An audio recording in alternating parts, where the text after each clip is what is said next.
The scariest, most evil thing about Jafar is that neck tan. Like, seriously, dude, get your act together. Hi, Georgie.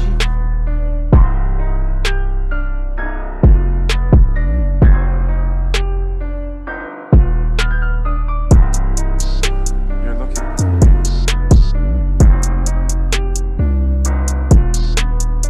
Welcome back to Villain Review, and today we're going to be looking at Jafar from the 1992 film Aladdin. We're only going to be looking at this version of Jafar because the new one is a whole new conversation. How does Jafar compare to some of the other great Disney villains? Let's find out.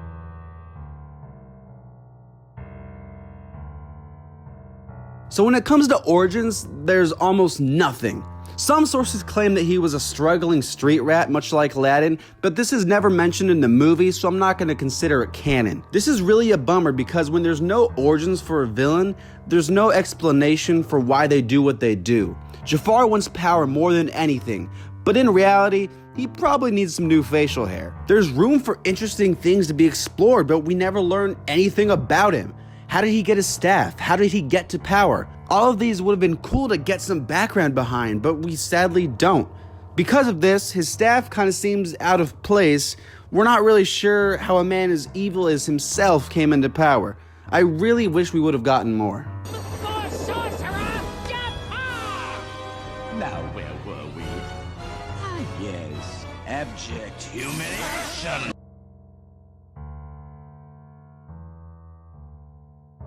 As I said, Jafar wants power.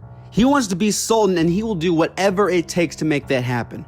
I must say, Jafar does some pretty messed up things throughout the movie, right? In order to get Aladdin out of the picture, he chains him up and throws him in the ocean to, drown.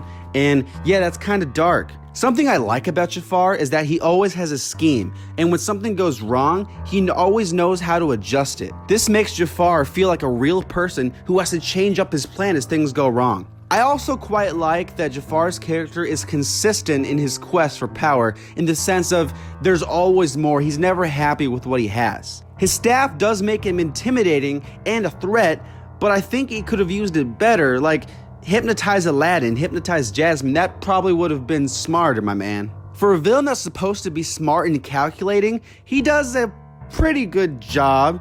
He also pretty much wins. He gets what he wants and only loses it because of that quest for power, because of his own fault in his character. It's nice seeing a villain get what they want, only to lose it because of their own faults. Yes, only one may enter. I must find this one, this diamond in the rough.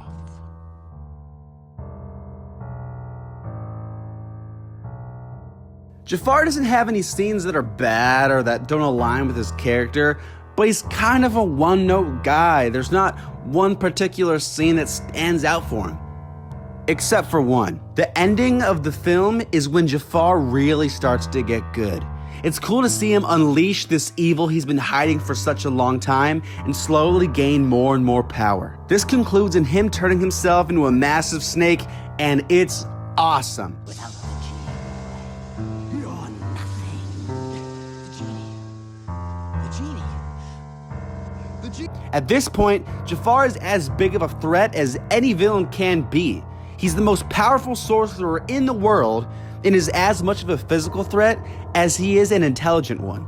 It's easily my favorite Jafar scene. You are most gracious, my liege. Now, run along and play with your little toys.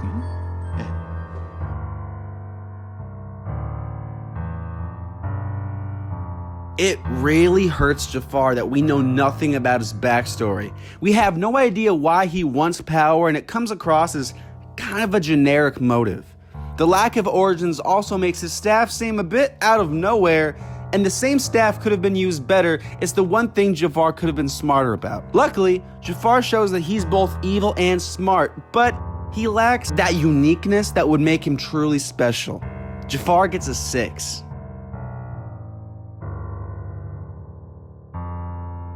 Thanks so much for watching, and don't forget to comment who I should review next. Like, seriously, comment right now.